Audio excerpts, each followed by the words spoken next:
하나님 말씀은 베드로후서 1장 4절입니다. 이로써 그 보배롭고 즐겁게 큰 약속을 우리에게 주사 이 약속으로 말미암아 너희가 정욕 때문에 세상에서 썩어질 것을 피하여 신성한 성품에 참여하는 자가 되게 하려 하셨느니라. 아멘. 말씀 제목은 하나님의 성품에 참여하는 사람 두 번째 시간입니다. 하나님의 성품에 참여하는 사람 두 번째 시간입니다. 우리가 이 세상 살아갈 때 굿 이미지네이션, 좋은 상상을 좀 해보시죠. 이번 주간에 그런 하나님의 감동을 주시더라고요. 만약 우리가 사는데 우리의 이런 모습이 아니고 참 잘 나가는 삶을 살았으면 우리는 어땠을까라는 생각을 했습니다. 저부터서 제적 성도 10만 명이 출석 성도 8만의 목회를 하고 있는 안소호 목사 누가 하겠어요? 믿음이 크도다. 할렐루야. 만약에 그럽시다. 그리고 아프지도 않고 건강하고 또 여러 사역이 뻗어나간다고 할 때 얼마나 신날까 그런 생각하기도 하죠. 우리 1인 집사 애견 힘든데 그냥 결혼하자마자 애 낳았으면 지금쯤 애들이 중학생 넘었을 거잖아요. 그랬으면 얼마나 좋았을까? 응? 그리고 하느님마다 잘 돼가지고 했더니 강남에 55평짜리 아파트에 살고 통장에는 20억의 현금이 있고 그리고 또 우리 허니 연희가 아주 그냥 또 잘 나가고 하면 얼마나 좋겠어요. 우리 예수에도 예수 아빠가 승승장구하고 출산을 하더니 또 우리 예수가 말 그대로 서울대를 들어갈 정도의 공부를 하고 우리 민준이가 이세돌 뒤를 이어서 세계적인 바둑기사가 돼서 나갈 때마다 몇 억씩 벌어오는 우리 권사님도 살 때마다 잘 되시고 아프지 않고 건강 얼마나 좋겠어요. 그런 인생 사는 사람이 있을까요? 드물게 있을 겁니다. 아예 없다고 할 수는 없겠죠. 그런데 그런 인생을 산다고 해서 행복하냐? 그렇지 않습니다. 왜 하나님 우리에게 그러니까 때로는 우리에게 좋지 않는 것들, 힘들고 어려운 것을 허용하실까요? 그 이유는 뭐냐면 우리 성품에 만져지려면 우리는 적어도 아픔이 있어야 됩니다. 얼마 전에 구본모 회장님 돌아가셨죠. 그 우리나라 재벌들 중에 오너 리스크가 없던 유일한 기업이 LG입니다. LG하고 허쉬 GS 나눠질 때 피 터지게 싸우지 않았습니다. 그러니까 예전에 두산 일과가 완전히 달라요. 두산은 뭐 형제들끼리 싸우고 난리가 났었지만 그 삼성도 마찬가지로 유일하게 LG와 GS 그쪽은 오너 일가의 리스크가 없어요. 그 이유 중에 하나는 구본모 씨는 젊은 시절에 아들이 죽었었어요. 아들의 죽음을 경험한 분이야. 그러니까 아픔이 뭔지 알아요. 그러니까 남모르게서는 참 좋은 일 많이 하셨더라고 보니까. 그리고 이제 돌아가시고 난 다음에 큰 장례식 치르지 말고 수목장으로 그냥 뿌리는 걸로 나무에 뿌리는 걸로 하고 그 다음에 조마라는 그거 받지 않고 조문도 하지 말았으면 좋겠고 그렇게 했던 분이죠. 불과 73세잖아요. 요즘 많이 오래 사시잖아요. 근데 그렇게 돌아가셨죠. 부자 중에 부자 아닙니까? 늘 삼성 밑에 늘 있었던 기업이지만 존경받는 기업이라고 한다면 적어도 기업인이라고 한다면 적어도 그분이 존경받을 만하고 그러니까 그런 것처럼 한 인생이 깎여서 나갈 때는 그냥 깎여서 나가는 건 아니고 성품의 변화가 있는 건 아니고 아픔을 겪으면서 깎여서 나갑니다. 뭔가 우리에게 없는 거, 부족한 거 그것이 우리에게 힘들고 어렵게 만들 줄 모르지만 너무 과하게 있으면 이제 조연아나 뭐 조현민이나 이런 사람들이 되는 거예요. 아주 아나무인이 되었어요. 그러니까 그런 사람들이 되어버리는데 저도 예수 그리스도를 믿는 사람들의 성품은 예수 그리스도 그분을 닮아가는 성품이 되어야 되겠죠. 그럼 하나님의 성품을 담기 위해서는 우리 속에 있는 수많은 것들, 아픔이든 고통이든 눈물이든 어떤 것이든 그런 것들이 우리의 모진 성품들을 딱 떼어나가게 해야 돼요. 아주 중요합니다. 그런데 하나님의 성품에 참여하기 위해서는 지난주와는 달리 좀 본질적으로 들어가다 보면 하나님을 알아야 됩니다. 지난주도 말씀드렸지만 아는 만큼 보인다는 말이 있죠? 우리나라 말에. 알면 알수록 더 많은 것을 얻을 수 있다는 말입니다. 신앙생활이나 교회생활도 마찬가지입니다. 우리가 하나님을 믿는다고 한다면 하나님이 어떤 분인지는 알아야 됩니다. 그게 정말 필요합니다. 그냥 지식적으로 아는 것이 아니라 하나님을 경험적으로 알 때 그 신앙은 반석에 세워지게 되어 있어요. 인격적인 하나님을 인격적으로 교제하면서 하나님을 알아가면 하나님의 성품을 배우게 되고 하나님의 성품에 참여하게 됩니다. 근데 놀라운 것은 성경에 안다라고 하는 단어가 창세기 4장 1절에 아담이 그 아내와 동침하며 할 때 이 동침이라는 단어가 야나라는 단어예요. 마치 관계하듯이 깊이 아는 거, 부부관계만 알 수 있는 그거. 그래서 이 안다 할 때의 이 안다는 경험을 통해서 아는, 친밀한 교제를 통해서 아는 그런 아는 거예요. 다시 말하면 하나님을 안다는 것은 하나님을 관해서 아는 것이 아니라 하나님 그분 자신을 아는 겁니다. 이번 주간에 위태롭게 돼 있죠? 트러블 때문에 안한다 한다 안한다 한다. 제가 기도 그렇게 했는데 주여 민족을 그렇게 기도했는데 트럼프가 트러블을 했어요. 그래서 하나님 어떡합니까? 이제 이거 만약에 잘못되면 전전밖에 없는데 하나님 했더니 어쨌든 아주 재밌게 돌아가게 하잖아요. 다 아는 겁니다. 근데 일본만 안 되는 걸 좋아했어요.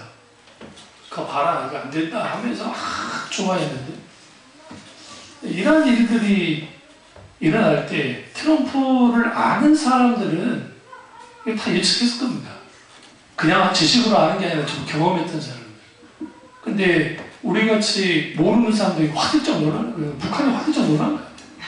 야, 우리보다 더 아는 인간이 있고 앞으로 그렇게 하면 안 되겠고 우리한테 했던 짓이에요. 북한도 우리한테 했던 짓이잖아요. 우리는 만성이 돼가지고 그런가 보다 하는데 트럼프는 못 보고 있는 거예요. 그러니까 대놓고 나 안 해. 아이 기분 나빠서 안 해.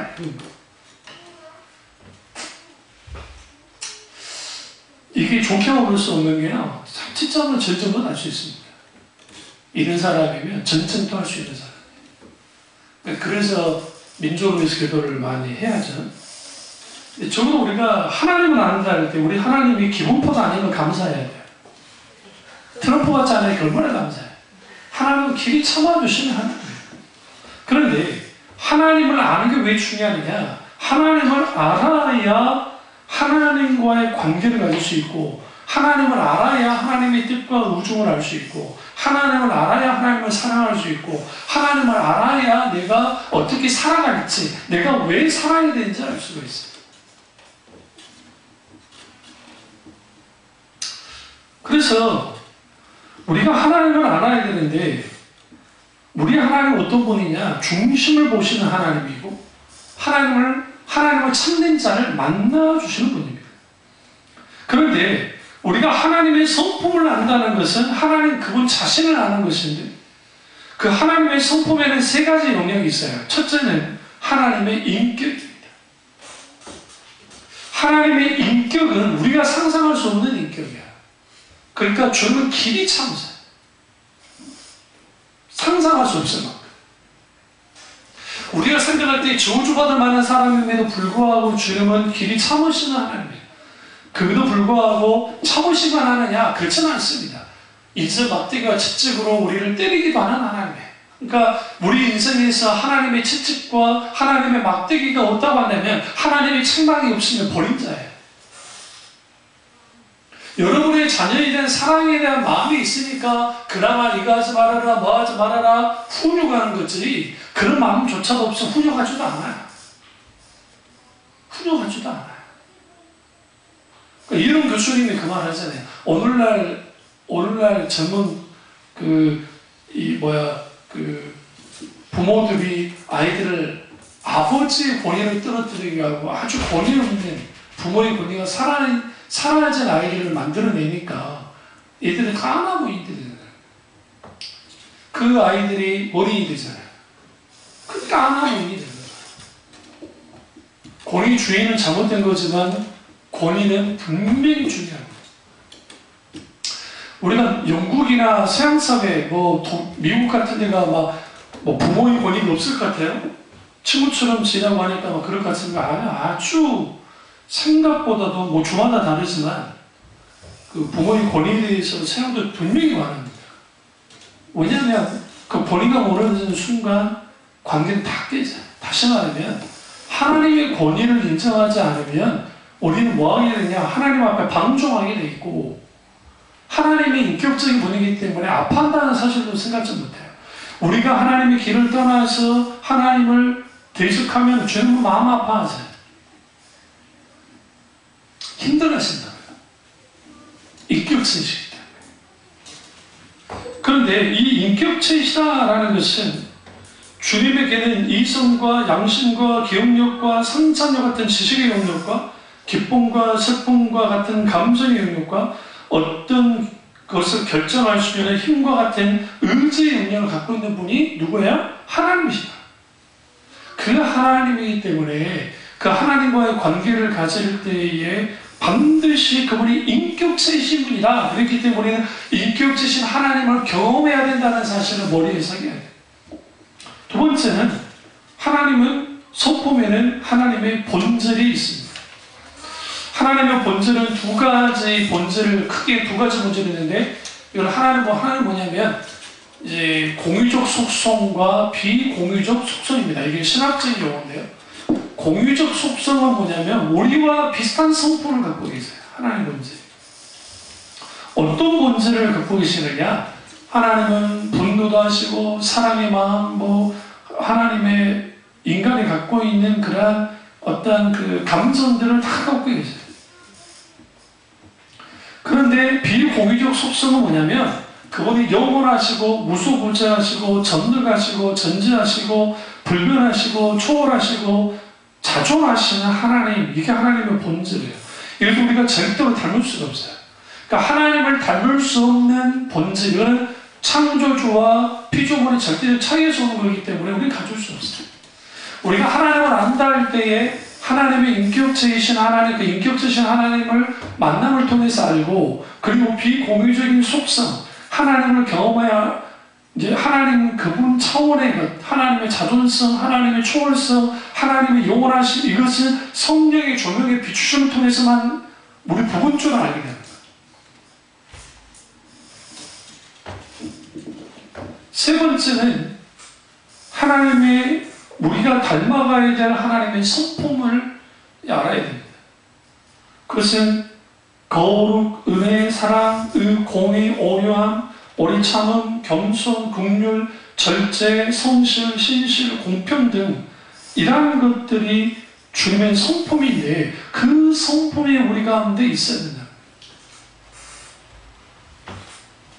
왜 그러냐면 하나님을 경험적으로 할 때 무력한 삶이 아니라 어떤 환경에도 승리할 수 있는 영적인 힘을 갖게 돼요. 이게 어디로부터 오냐? 하나님의 성품으로부터 옵니다. 그럼 하나님의 성품을 어떻게 알 수 있을까요? 하나님을 알려면 겸손해야 되고, 하나님을 알고 싶어하는 마음을 쏟도록 간절히 기도해야 되고, 하나님께서 그분 자신을 내게 보여주기를 간절히 기도해야 돼요. 하나님을 알려면 믿음이 필요합니다. 하나님을 알기 원한다면 무엇보다 시간을 내어드려야 되고, 하나님을 경외하는 마음이 필요하고, 하나님의 말씀을 공부해야 되고, 그리스도의 몸에 거하며 지체들과 교제를 통해서 하나님을 알 수 있고, 결국은 하나님을 알기 위한 노력 없이 하나님을 알 수 없어요. 신앙이 출발하는 믿음의 대상이신 하나님을 아는 것으로부터 신앙이 출발해요. 근데 우리는 넘어갈 정도로 하나님을 아는데 무감각해. 넘어갈 정도. 그러니까 하나님을 안다는 것, 그것이 단순히 교리로만 알고 지식으로만 알고 관념으로만 알면 끝나버려요. 하나님은 그런 정도의 하나님이 아니고 우리 삶의 현장에서 경험하여 알게 되는 하나님, 말씀을 통해서 알게 되는 하나님, 성경의 조명 가운데 비춰짐으로부터 알게 되는 하나님이 필요하다고요.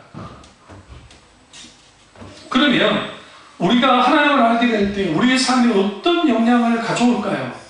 첫째로 하나님을 알게 되면 비로소 영적 성장이 일어납니다. 하나님을 알지 않고서는 절대로 영적 성장이 일어날 수는 없어요. 죄의 삶에 확신이 생겨요. 하나님을 알게 되면. 하나님과의 관계의 치밀한 관계가 시작되어지고 죄를 미워하는 마음이 생기기 시작합니다. 그리고 하나님의 경외하는 법을 배우기 시작해요. 그리고 아버지의 사랑, 아버지의 마음을 깨닫고 알게 되기 시작합니다. 하나님의 말씀이 내 안에 거하게 되면 말씀의 능력으로 승리한 삶을 살게 되고 하나님 앞에 기다리는 법을 배우기 시작하고 하나님과 함께하는 시간이 많아지면 많아질수록 하나님을 깊이 알기 시작해요. 거기로부터 하나님의 성품이 보여져요. 거기로부터 주님을 닮아가요.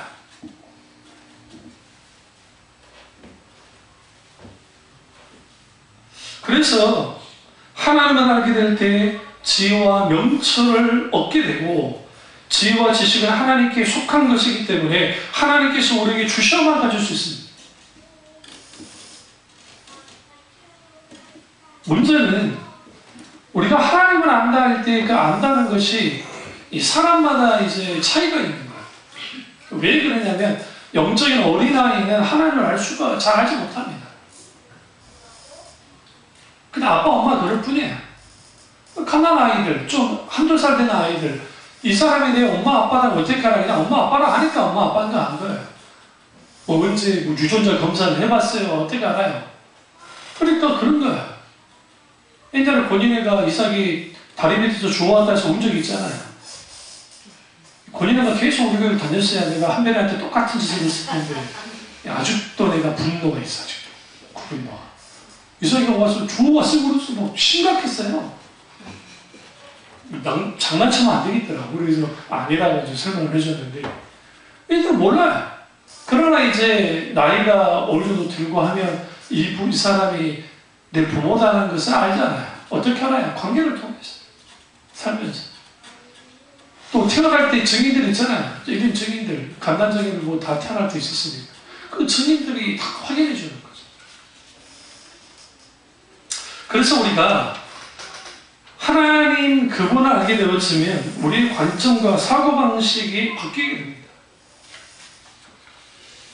그리고 그것이 우리에게 어떻게 만들어주느냐, 우리의 성품이 변화되도록 만들어주는 거예요.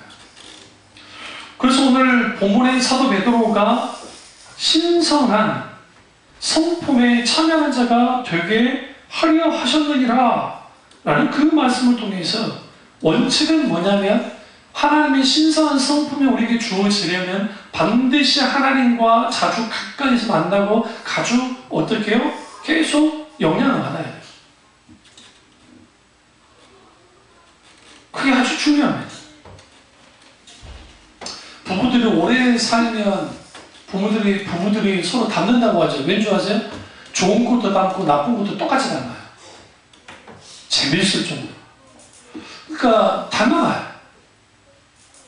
닮아가고 왜? 같은 음식을 먹고 같은 공간에서 계속 하기 때문에 닮아간단 말이에요. 마찬가지로 우리가 하나님과 관계 속에서도 하나님을 계속 가까이 하고 할 때 거기서 주님으로 깊이 닮아가기 시작해요. 그러니까 일주일의 삶이, 하루하루의 삶이 주님과 얼마나 가까이 하느냐 가까이 하지 않느냐에 따라서 우리가 주님을 닮아가고 주님의 성품을 우리가 참여하거나 참여하지 않는 일이 벌어지는 거예요. 그런데 하나님을 알아가면 알아갈수록 우리 성품이 하나님의 성품에 영향을 받기 시작하고 그분과 교제하고 살아가면 그분을 닮게 되는데 이러한 삶은 삶에 깊게 뿌리 내려야 돼요. 그래야 가능한 거고 또 하나는 뭐냐면 부지런히 우리는 뭐 해야 되느냐? 하나님과의 관계에 경건의 연습들을 해나가야 돼요. 지속적으로 주님만 알도록 우리는 은혜의 수단들, 기도이든 말씀이든 또 설교 말씀이든 기타 등등 또 좋은 책이라든지 그러한 것들을 통해서 우리는 뭐 해야 되느냐? 기독교 양서를 통해서 주님을 깊이 깊이 알아가야 되고 주님 그분을 묵상함을 통해서 깊이 깊이 알아가야 돼요. 알아갈 때에 우리 성품의 변화가 일어나기 시작해요. 근데 우리의 성품이 예수 믿은 지 10년 지났고 20년 지났고 30년은 지났는데도 변화가 없다. 왜 그럴까요? 왜 변화가 없을까요? 그러한 주님과의 긴밀하고도 친밀한 관계가 없었다는 거예요. 신앙생활은 교회에서만 하는 거예요. 그러니까 오늘 한국 교회가 이렇게 된 이유는 뭐냐면 신앙생활을 교회에서만 하는 거예요. 삶에서는 안 해요. 그것을 우리 믿음의 선배 목사님들이 확장하기 위해서 만들어낸 게 가정예배인 거예요. 집주마다 가정에서 예배 드리도록 한 거예요. 근데 집주마다 가정에서 예배를 드렸는데 그 가정예배의 좋은 전통이 한국교회에 있었는데 그 가정예배의 전통이 오늘날은 쉽지 않은 시대가 됐어요. 왜 그러냐면 과거에는 살 때에 그렇게 바쁘게 살지 않았잖아요. 근데 지금 너무 바빠요. 너무 바빠요. 그러니까 지금은 어느 시대보다 뭐가 중요한 시대가 됐냐면 개인의 묵상 시간이 아주 중요한 시대가 됐어요. 적어도 여러분 하루에 여러분이 하나님께 5분이든 1분이든 내어드리는 시간이 필요해요. 차로, 특별히 주로 차를 이제 타시는 분들은 그 짧은 시간에 눈 감고 기도하는 게 아니고 여기 먼저 입시는 몇 분이 하시려고 그러네? 그래요.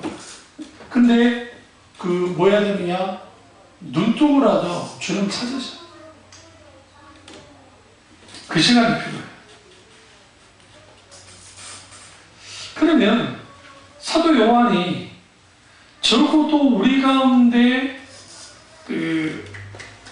영적인 어떤 네 단계는 아니고 이런 모습이 있다고, 영적 가난아이, 유년시기, 청년시기, 영적 아비가 있다고 말합니다. 그럼 우리가 하나님의 성품을 닮아가야 되는데 그분의 성품을 닮아가려면 두 번째는 영적인 성장이 필수적이에요. 그러니까 영적으로 성장하지 못하면 그 성품을 닮을 수가 없어요. 영적인 어린아이는 거듭나고 말씀을 사모하지만 막 흔들리는 사람들이 영적인 어린아이고, 영적인 유년시기는 죄사함을 알아요. 하나님은 아버지로 알아요. 근데 그냥 아버지로만 알아요.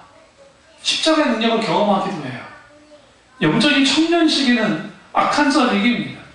그들은 강합니다. 말씀 안에 강합니다. 성령을 행하는 사람, 영적인 청년입니다. 영적인 아비는 태초부터 계신 일을 압니다. 이게 굉장히 중요해요. 그러니까 요한일서 2장에 딱 쭉 보시면 이 영적인 유년석에 있는 아이가, 영적인 아이가 하나님을 안다 할 때 그냥 안다라는 표현을 단순히 썼는데 영적인 아비는 태초부터 계신 일을 알았다라는 것은 태초에 계시잖아요. 영원부터 계셨다 하나님 알았다는 것은 깊은 줄을 알았다는 거예요. 교회가 나갈 방향과 길을 아는 사람, 그 사람이 영적인 아비입니다. 여기서 중요한 게 내가 지금 영적인 갓난아이냐, 유년시기에 있냐, 영적인 청년이 영적인 아비에 있느냐가 중요하지 않아요. 내가 어느 단계에 있느냐가 중요한 게 아니라 그보다 더 중요한 것은 뭐냐면 내가 이 단계에서 다른 단계로 넘어가야 되는 게 중요한 거예요. 지금 내가 계속 그 단계에 머물러 있는 게 문제예요. 영적인 갓난아이 상태에 있는 오늘날의 교인들은 왜 영적인 갓난아이 상태에 계속 있게 됐을까요? 왜 영적으로 자라나지 못할까요? 그 이유는 뭐냐면 하나님과 얼마나 개인적이고도 실제적인 시간을 갖고 얼마나 하나님과 동행하는 삶을 사느냐에 따라서 영적인 성장이 결판이 나요. 물론 교회에서 드리는 예배, 공적 예배의 온전한 성공, 온전히 드림도 중요하고, 그리고 교회에서 드리는 헌신과 봉사, 그리고 하나님께 드려지는 수많은 것도 중요하지만 그와 동시에 우리의 삶이 얼마만큼 하나님과의 관계 속에서 개인적이고 친밀한 관계를 갖느냐, 그리고 동행하는 삶을 사느냐에 따라 달라진다. 근데 한국 교회는 대부분의 예배가 그 신앙생활이 교회 생활이 다 끝난 교회 생활이 전부인 거예요. 그러니까 믿음 좋은 사람, 어떤 사람은 믿음 좋은 사람이라 그러냐면 교회에 나와가지고 자주 교회 와서 계속 교회만 와서 교회에 와서 열심히 하는 사람이 신앙 좋다고 생각하는 거예요. 그 자체 나쁜 거 아니죠. 근데 문제가 있어요. 집에는 완전히 대주 우리같이 돼지막인데 청소도 안 해놓고 만약에 막 집안일도 안 해놓고 그러면 가서 봉사하는 사람, 이 사람 잘못된 사람이죠. 툭하면 교회 가서 교회만 가서 막 하는 사람들, 어떤 사람은 막 기도 쫓아다니는 사람도 있죠. 그 사람도 뭐 믿음 좋은 사람들 생각해요. 아니요, 그 사람들은 믿음 좋은 사람들이 아니에요. 그 이유는 뭐냐면 삶을 팽개치면서 삶의 균형을 잃어가면서 한쪽으로 몰입한다는 것은 그의 삶이 불만족스럽기 때문이에요. 그것에 대한 보상 심리로 뭐 하느냐? 뭐 기도원에 막 따라다니고, 막 뭐 부흥에 따라다니고, 요즘은 그런 사람 적긴 하지만 좀 막 그러는 거예요. 그 사람들이 막 그 사람들 믿음 좋다고 막 하는 거예요. 그걸 뭐라 하냐? 중이병에 걸렸다 그러면 그게. 신앙이 중이병에 걸린 사람들. 왜? 중이병에 걸리면 한쪽으로 우상들이 생기죠? 아이돌에게만 미치죠? 광신적으로. 심지어는 아르바이트 해가지고 자기 그 스타에 대한 그 막 사는 거 주저하지 않습니다. 아까워하지 않습니다. 그게 몰입합니다. 몰빵합니다. 후에 정신 차리면요, 내가 왜 이랬지? 그럴 때가 있어요. 그러면 괜찮은데 나이가 40이고 50인데 그게 다 똑같아요. 와, 한심한 거예요. 왜 연사마가, 배용준이 연사마가 왜 일본에서 그렇게 떠든 줄 아세요? 일본 아줌마들은 마음도 없고 젖었어요. 진짜요. 일본 사회는 우리나라 사회보다 더 경직되고 더 가부장적입니다. 실제로. 우리나라 여자들은 남자들한테 싸움치고 하는 걸 일본 남자들은 이해하지 못할 정도. 드라마에서 뭐 화자장이 놀렸다잖아요. 그 대표적인 게 그 전전이 나왔던 그 영화 있잖아요. 엽기적인 그녀에서 뺨싸대기 때리는 걸 보고 무대적 충격을 받고 대한민국이 다른 나라고 나서 그랬거든요. 그때 왜 수많은 그 아줌마들이 배용준이한테 열광을 했느냐? 너무너무 잘해주는 거예요. 내가 원하는 스타일인 거예요. 근데 딱 보니까 일본 그 남편들 보니까 이게 아니거든요. 네? 그래 거기 열광하고 막 하는 거예요. 한쪽이 뭔가 공허하니까 그걸 채우려고 하는 거예요. 신앙생활도 그렇게 하는 분들 꽤 있어요.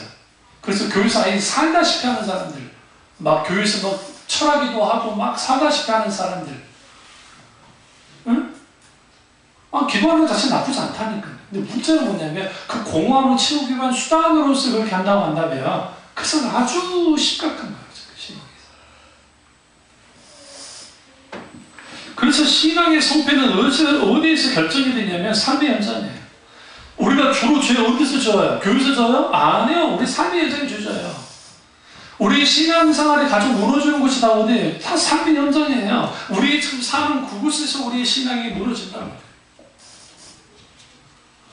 그래서 우리는 적어도 우리가 영적으로 성장해야 되고, 그 영적으로 성장하려면 반드시 뭐 해야 되냐? 우리의 삶 속에서 하나님과의 관계를 갖고 내가 지속적으로 하나님과 뭐 해야 돼요? 동행하는 삶이 뒷받침해줘야 돼요. 그러니까 우리 예배도 갑자기 일주일 동안 막 살다가 와가지고 하나님 예배 드릴게요. 그러니까 설교가 안 되는 이유는 뭐냐면 생각해보세요. 후탁교인인데, 후탁 제가 말씀드렸죠.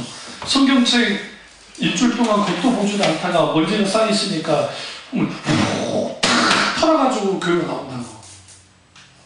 그러니까 성경 한 장도 안 봤던 사람이, 어떤 목사님의 설교를 일주일 동안 한 번도 듣지 않았던 사람이 주일날 교회 와가지고 목사님 설교를 듣겠다는 게 얼마나 대단한 사람들. 설교가 안 들리는 게 당연한 거예요.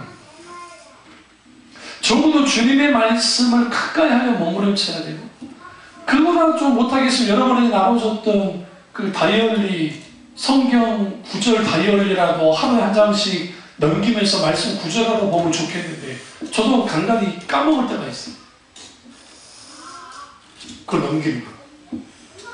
그거라도 하면 구조라도 볼 텐데 그런 삶을 살지도 않아요. 그러니까 신앙이 어디서부터 무너지냐면 자줄거리야 내 일상 삶 속에서 신앙은 무너져요. 그러니까 신앙이 교회 예배 가운데 막 세워지는 것 같아요. 그러니까 은혜 받고 세워지는 것 같아요. 근데 막상 삶으로 가면 딱 똑같이 져죠. 그럼 똑같이 져버리면 세상 사람과 다를 거 없이 되어져 버리면 우리는 교회에서 뭐만 하고 있냐면 종교 놀이만 하고 있는 거예요. 근데 한국 교회 대다수가 교회 생활이 신앙생활이 전부일 뿐이에요. 그러니까 청년들 중에 이거 있어요. 믿음은 아주 좋은데 사회성이 없는 친구들 있죠. 남자 청년들 중에. 이 친구는 믿음이 참 좋은데 목사 돼야 돼. 그런데 막상 뭐 직업도 못 구하고 막 사회적인 능력이 부족한 친구들 있어요. 근데 교회에서는 교회 와가지고 자주 와가지고 막 교회에서 막 필요한 일들을 해요. 그러니까 목사님은 예뻐하지. 왜냐면 교회 와서 그렇게 해주니까. 근데 사실 그 친구는 하나님께 소명을 받아서 목사가 될 거 아닌 이상은 그 친구의 신앙은 저 반쪽짜리예요. 반쪽짜리예요. 그러니까 이런 친구들이 이후에 어떻게 되어지냐면 아주 일그러진, 그러니까 말 그대로 왜곡된 신앙 형태를 갖게 돼요. 제가 그런 사람 생각보다 많이 봤어요. 그러니까 이제 으쌰으쌰 막 블로그를 하는 교회에서는 그런 친구들 다 신학교 보내버려요. 신학교 가라. 얘는 목사감이나. 그래가지고 소명도 없는데 교육 가가지고 해요. 제가 신학할 때, 80년도 말에 90년도 초에 신학을 할 때, 그때 내가 대학원을 딱 졸업했을 때에, 이제 90 중반에 때 졸업을 했는데, 그 졸업했을 때에 그 목회길로 간 친구들이 70%가 갖고 30%가 떨어져 나갔어요. 그때도. 지금 연락도 안 되는 친구들 꽤 많아요. 뭐 인쇄소에 가서 일하는 친구부터 시작해서 왜 그랬냐? 제가 오히려 다행이라 생각해요. 그런 사람. 내가 그 길이 아닌데 그 길을 왔다고요. 또 내 친구들 중에 내 동기들 중에서는 아버지가 목사님인데 좀 큰 교회 목사님이에요. 그러니까 할 게 없으니까 왔어요. 그럼 대학원 졸업하고 막바로 이제 외국으로 유학 가가지고 유학에서 학위 가지고 들어와서 자기가 갈 만한 교회 있으면 들어와서 하려고. 그 집이 사명자였는데 다 유학 갔어요. 저도 유학 준비 좀 했던 때가 있었는데 유학 가지 못했지만. 그러니까 그렇게 합니다. 요즘에는 저희 때만 해도 개척이, 그러니까 교회 개척이 한 크리스 안에 있으면 적어도 그 사람 100명이라고 하는데 20, 30명은 개척을 했어요. 그때 저때. 개척해야 된다 생각을 했었고, 부교육자가 있다가 개척으로 들어가고, 요즘은 신대원에, 우리 총신대 신대원에 졸업생이 수백 명인데, 그 중에 딱, 개척하는 사람 딱 나와라고 하면 한두 명도 없어요. 또 하시는 분은 나이 들어서 신학 하시는 분이 이제 돈이 좀 있으니까 하는 거고, 이게 장신대, 감신대, 뭐, 총신대, 그 다음에 뭐, 서울신대, 뭐 어느 신학 대학이든 대학원이든 MDB 가지고 나오고 난 다음에 개척하는 전도사들이 거의 없어요. 그 왜 그러느냐? 우리 시대보다 이제 개척하기 힘든 시대가 된 것은 사실이지만 이제는 안 된다고 생각하기 않아요.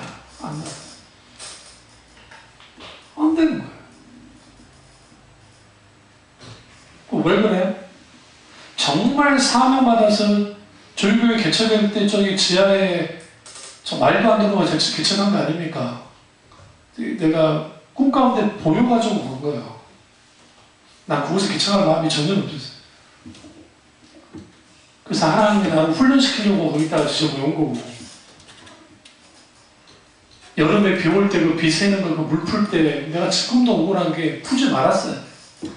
어차피 건물주가 그거 다 피해 보상 해주는 건데 혼자 사는 권사님 그러면 안 되니까 내가 어떻게든 물을 푸면서 별에도 물은 늘 새고, 정말 물론 그때는 하나님이 너무나 크신 은혜가 많긴 했었지만, 그렇게 이제 세월이 가면 갈수록 오늘날의 교인들이, 과거의 교인들은 그래도 교회에서 열심히 교회에 모이기도 하고 교회에 오래 살았어요. 그러니까 신앙생활 오전에 하는 것 같았는데 오늘날은 교회에서 모이는 교인들이 거의 없고, 한국교회에 주일날 딱 한 번, 그것도 난예배만 나오는 숫자가 퍼센트로 딱 따졌을 때 7, 80%가 그 정도고, 좀 수요예배 없어진 교회는 생각보다 많아요. 수요예배가 사라져버렸고. 그러니까 기타 등등 딱 들여다보면 이제 과거보다 교회에 나오는 횟수가 적어졌는데, 더 문제는 뭐냐면 그런 곳으로 신앙생활 하겠다는 거예요. 그리고 뭐는 없어요. 삶 속에서 하나님과의 관계되는 그런 것들이 없어지는 거예요. 요즘에는 스마트폰, 우리 교회 홈페이지 이제 스마트폰으로 우리 교회 와이파이 전에 소리 충분히 들을 수 있잖아요. 이제 편해졌잖아요. 뭐 크게 필 필요도 없어요. 이제는 스마트폰으로 우리 교회 홈페이지 참여중앙교회 네이버에 그냥 치기만 하면 나올 거예요 아마. 구글이나 그런 걸 치면. 그러니까 들어가기만 하면 돼요. 한번 들어가면 계속 뜨니까 계속 들어가면 돼요. 그러면 거기에서 설교를 충분히 들을 수 있어요. 있음에도 불구하고 올라가면 편해지니까 더 안 들어요. 편해지니까.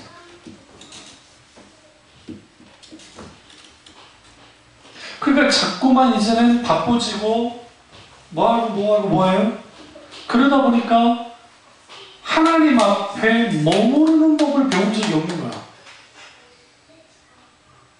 교인들이. 왜 교회 나와서 기도해야 됩니까? 주님께 머무르는 법을 배우는 거예요. 주님 앞에 머무르는 거예요. 주님을 가까이 하는 거예요. 주를 가까이 하는 게 복이라고 했잖아요, 성경에. 그게 복임에도 불구하고 안 되는 거예요. 여러분이 어떤 일을 결정하고 할 때에 순간순간 하나님 앞에 기도해야 돼요. 느헤미야처럼.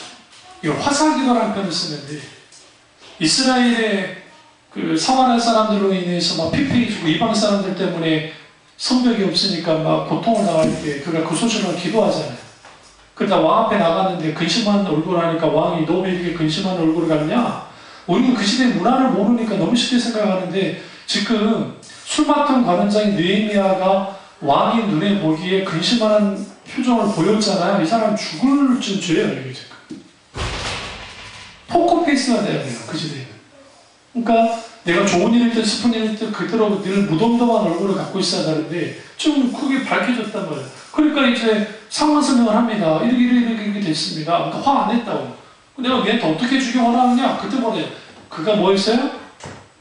하나님 앞에 잠시 기도했다. 하가라는 이 묵상한 기도를 했어요. 우리가 어떤 것을 결정할 때에도 순간순간 이게 작은 결정이든 큰 결정이든 주님의 의중의 뜻을 물어요. 근데 우리는 하나님 앞에 묻는 그런 삶을 살지 않으니까, 기도하면서 하나님께 묻는 그런 것을 하지 않으니까 뭐 하게 되느냐면 우리의 결정과 우리의 뜻과 우리의 의지를 가지고 살아가는 거예요. 그러니까 그게 하나님이 개입하실 수 있는 무대가 안 되는 거예요. 하나님이 함께 할 수 있는 일들이 벌어지지 않는 거예요. 우리는 언제든지 하나님을 끌어들여야 돼요. 우리의 삶으로. 내 인생에. 마지막 우리가 죽을 때, 내 인생 내가 이제 죽게 되는 임종을 맞이할 때, 모든 사람 죽을 거니까. 임종을 맞이할 때, 딱 한 분만 계시면 돼요. 나를 위해 쓰여주셨던 삼일차 하나님, 예수 그리스도가 나와 함께 하시면 돼요. 그것만 계시면 돼요. 아무리 외로운 죽음이 날지라도.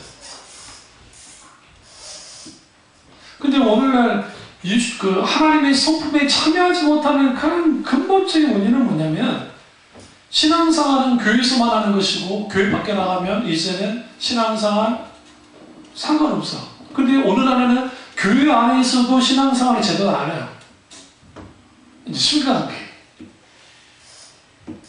예배를 드려도, 기도 생활을 해도, 무엇을 해도 그런 거예요. 그러니까 사람들이 뭘 심었냐면 보상심들을 심어준 거예요. 우리가 하나님 앞에 기도하면 만사가 형통되고, 우리에게 복을 받고, 어떻게 되어지고, 그걸로 끌어들였는데, 하다 보니까 안 되는 걸 알았거든. 오늘날 교인들이 영악하니까. 왜 기도하지 않는지 아세요? 기도에도 응답 안 될 걸 아니까 그래요. 이 대단한 믿음들을 갖고 있는 거예요. 기도하셔야 돼요. 기도는 단순히 응답만을 위해서 하는 건 아니에요. 하나님과의 친밀한 교제를 위해서 기도해야 돼요. 그러면 영적으로 성장하지 못하면 우리는 반드시 뭐 하게 되느냐? 하나님의 성품에 처할 수가 없습니다. 이걸 뭐라고 그래요? 저 아이들이 자랄 때 발달장애라는 게 있잖아요. 발달장애. 몸은 커져가는데 머리는 자라나가지 않는. 이게 자폐하고 좀 달라요. 자폐하는 아이는 그냥 자폐이고 또 DNA 하나가 더 있어가지고 하는 있죠. 이럴까 다운 증후군. 그건 또 다른 게 이 발달장애는 얘가 겉으로 봤을 때 이제 자폐도 그 중에 하나는 했지만 겉보기는 아주 이상이 하나도 없어요. 그런데 발달장애는 영적인 발달장애는 심각합니다. 왜 심각하냐면 자라나지 않을 뿐만 아니라 이게 몸은 커져가는데 직분을 받아요. 이런 사람들이. 이 사람이 장로가 되고 목사가 되고 권사가 되어버린다. 이런 사람들. 그 사람들은 중직이 되어버려요. 그럼 교회 안에 중직이 되어버리는 순간 교회는 그런 사람들에 의해서 눌려지게 되고, 그러니까 그 교회 수준이 어떻게 되느냐, 그 정도 수준으로 끝날 수밖에 없어요. 그러면서 내가 오랫동안 신앙생활을 했기 때문에, 오랫동안 예수를 믿었기 때문에 자기가 아무 상관도 없을 거라 생각해요.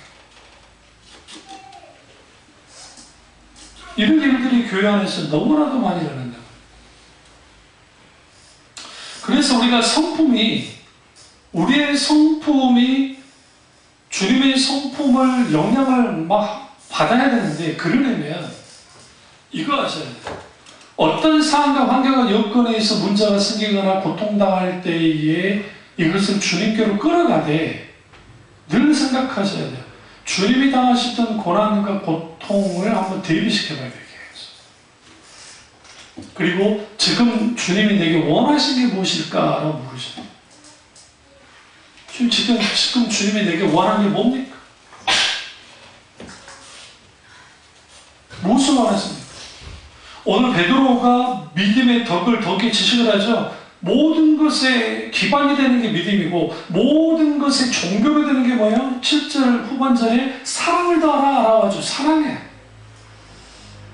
다시 말하면 믿음으로부터 출발해서 사랑으로 완결해지는 거예요. 그게 신앙생활의 가장 큰 핵심이고 성품의 덕목이고 열매고 그래요. 사랑이라고 앞에 네 자비 양성 5절째 충성은 성령 아버지 열매. 여기서 충성할 때 충성이 faithfulness, 신실함, 혹은 그걸 다 믿음이라고 말할 수도 있어요. 하나님에 대한 신뢰. 그러니까 우리의 이런 하나님의 성품이 우리 가운데 있는 것으로 쭉 주어져야 되는데, 그 성품을 가능하게 하는 것은 우리의 성격, 우리의 기질, 우리의 능력으로는 불가능해요. 그래서 하나님의 성품에 의해서 우리가 녹아져 내려가야 돼요. 주님의 성품에 감화감동돼야 돼요. 주님을 닮아가기 시작하고 주님 때문에 이런 일들이 우리 속에 벌어져야 돼요. 우리 솔직히 살다 보면 정말 받아들이기 힘든 사람 있잖아요. 없습니까? 여러분의 가족 중일 수도 있을 수 있고, 정말 여러분의 주위에 친구를 중에도 있을 수 있고, 삶을 살다 보면 정말 저 사람은 정말 구제불능이다 하는 사람 있지 않습니까? 있어요. 어쩔 때 가장 고통스럽습니까? 가족일 때 가장 고통스러워요. 그럼 그거를 품어야 되는데 그 품을 수 있는 힘이 우리에게 있냐고요? 없어요. 품을 수 있는 능력이. 그래서 우리는 무슨 기도를 해야 되냐면 그들을 품고 감당할 수 있는 힘을 달라 기도해야 돼. 하나님. 지속적으로 해야 돼. 그리고 우리의 성품이 주님의 성품으로 온전히 드러나도록 몸을 쳐야 돼.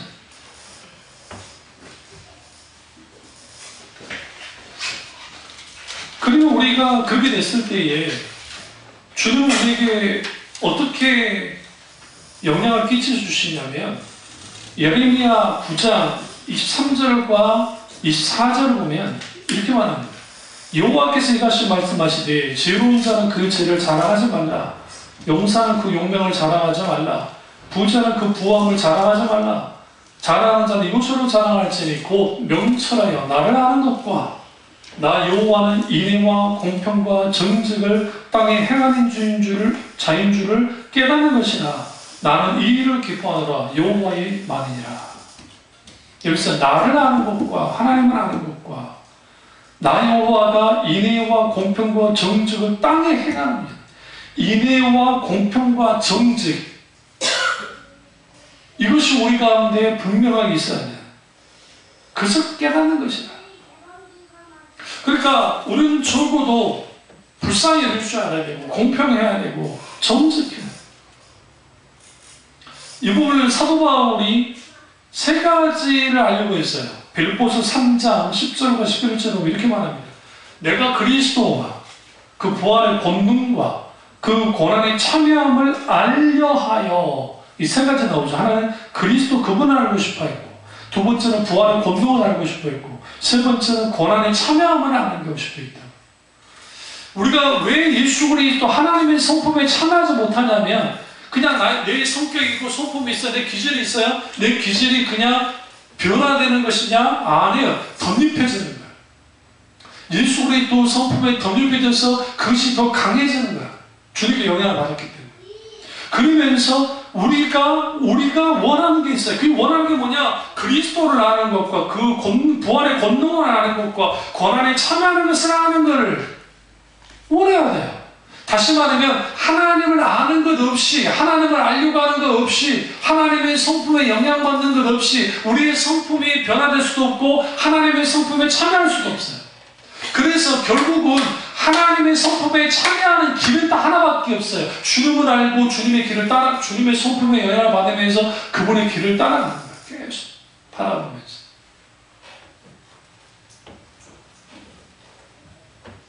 그렇게 되어지면 하나님의 성품에 참여하는 자가 됩니다. 그 하나님의 성품에 참여하게 될 때 우리 가운데 뭐가 일어나요? 우리가 바뀌어져요. 우리가 바뀌어져요. 우리 인격이 바뀌어져요. 우리 성품이 바뀌어져요. 주님은 그것을 통해서 뭐 하느냐? 예수 그리스도의 향기가 우리 가운데 드러나려고 합니다. 예수 그리스도 그분의 편지가 되어지는 겁니다. 그래서 이렇게 하는 거예요. 여러분, 어떤 사람이 신앙에서 정말 잘하는 사람이냐? 이 말씀 아까 드리겠습니다. 교회 와서 열심히 기도하고 헌금도 잘하고 봉사도 잘하고 다 신앙생활 좋은 거야. 나쁘진 않아요. 그런데 믿지 않는 사람이 이렇게 말하는 거예요. 내가 교회는 다니지 않는데 아무개 집사 당신 보니까 그래도 교회를 다닐만 한 것 같아. 아니면 이런 말을 드려야죠. 당신을 보니까 하나님 없는 것 같은데 당신 보면 하나님이 있는 것 같아. 라는 말을 들으면 그 사람은 정말 신앙생활 잘하는 사람. 적어도 당신이 믿고 있는 하나님이라고 한다면 내가 믿을 만한 분인 것 같아. 라는 그런 반응을 이끌어낸다고 한다면 그 사람은 하나님의 성품에 참여하는 사람입니다. 그 은혜가 저와 여러분에게 주님을 축원합니다. 기도하겠습니다. 기도하실 때 이 말씀이 나의 말씀이자 우리 말씀 되게 기도하겠습니다.